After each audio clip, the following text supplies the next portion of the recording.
총소부가 된 어린 왕자.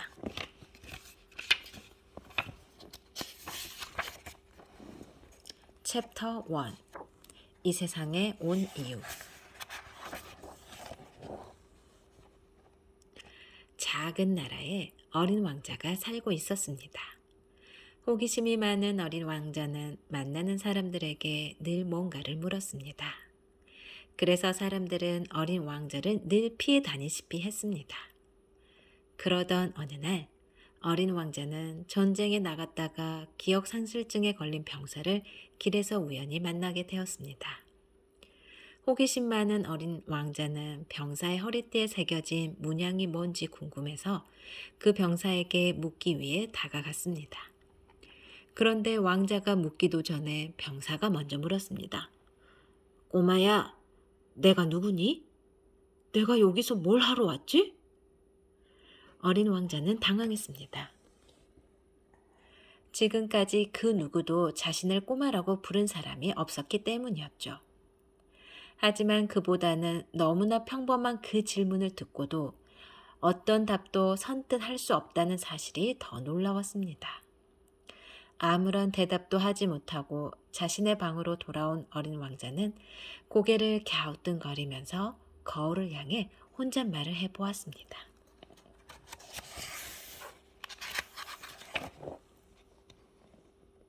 나는 누구지? 어디서 온 거지? 나는 무엇을 하러 여기에 왔지? 어린 왕자는 시장에 나가 상점 주인에게 자신이 누구인지 물어보았습니다. 저기, 혹시 당신은 내가 누구인지 아는가?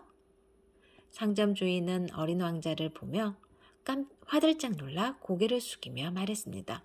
아니, 왕자님, 이 세상에서 왕자님을 모르는 사람이 누가 있겠어요? 아니, 내 말은 내가 왕자가 아니라면 나는 누구냐는 거지. 상점 주인은 고개를 갸우뚱거리면서 말했습니다. 왕자님이 아니라면 그냥 어린 소년에 불과하겠죠. 그런 질문이라면 의사 선생님에게 물어보는 게 어떨까요? 그 의사 선생님은 모든 것을 알고 있어요.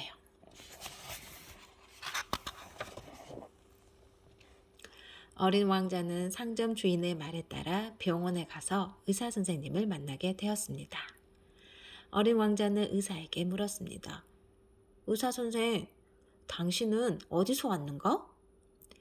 의사 선생님이 대답했습니다. 네, 저는 집에서 왔지요.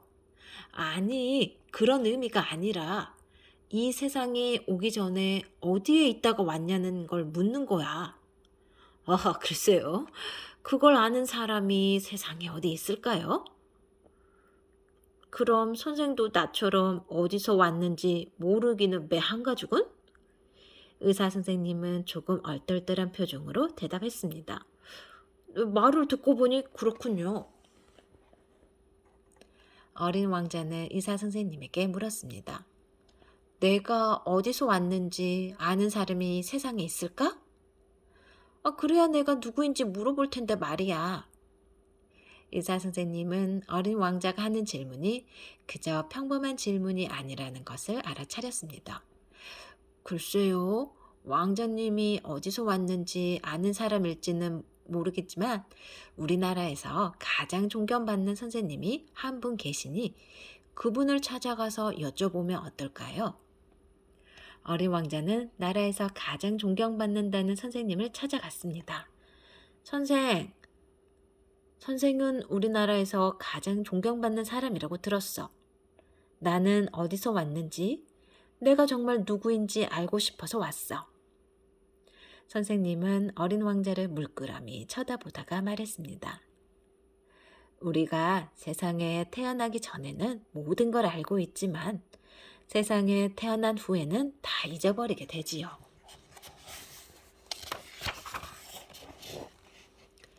그래서 아무것도 기억할 수 없지요.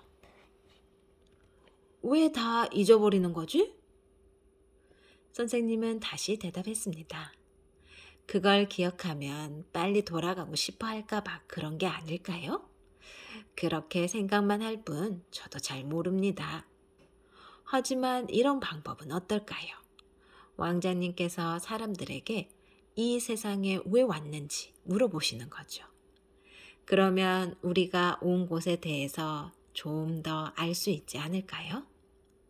우리 각자는 잘 모르지만 많은 사람들의 지혜를 모으면 뭔가 찾아내게 될지도 모르잖아요. 어린 왕자는 고개를 끄덕이며 집을 나왔습니다.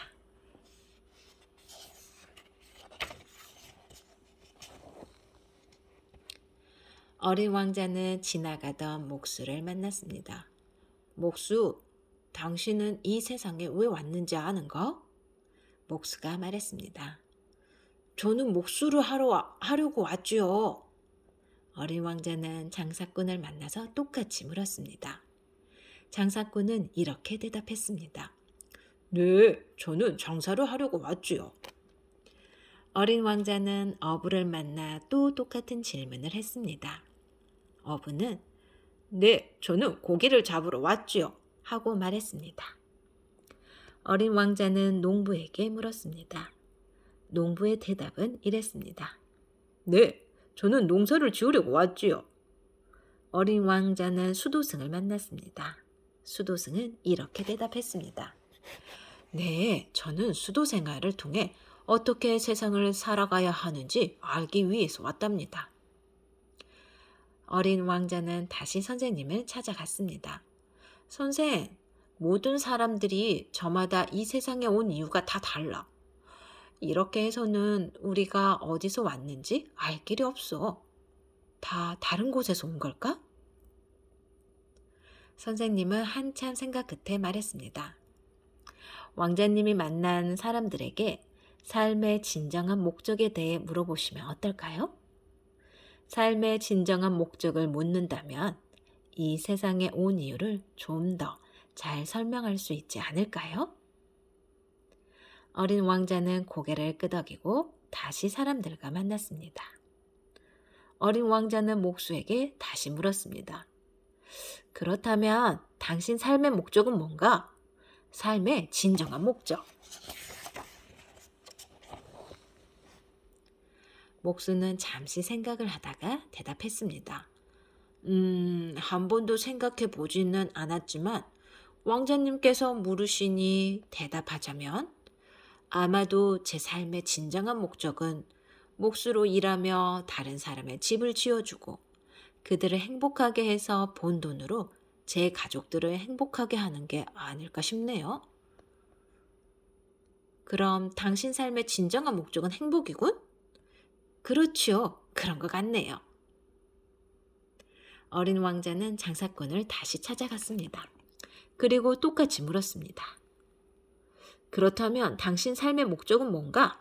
삶의 진정한 목적. 장사꾼도 잠시 생각하다 대답을 했습니다.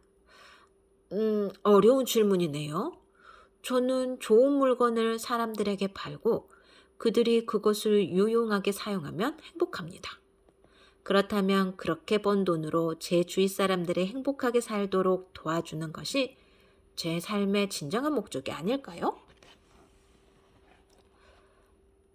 그럼 당신 삶의 진정한 목적은 행복이군? 그런 것 같습니다. 그렇습니다. 어린 왕자는 어부와 농부 그리고 수도승을 차례로 찾아갔고 그들 모두가 똑같이 답하는 걸 들으며 놀랐습니다. 어린 왕자는 선생님께 뛰어와서 말했습니다. 선생, 정말 신기해. 모든 사람들이 똑같이 삶의 진정한 목적이 행복이라고 말하고 있어.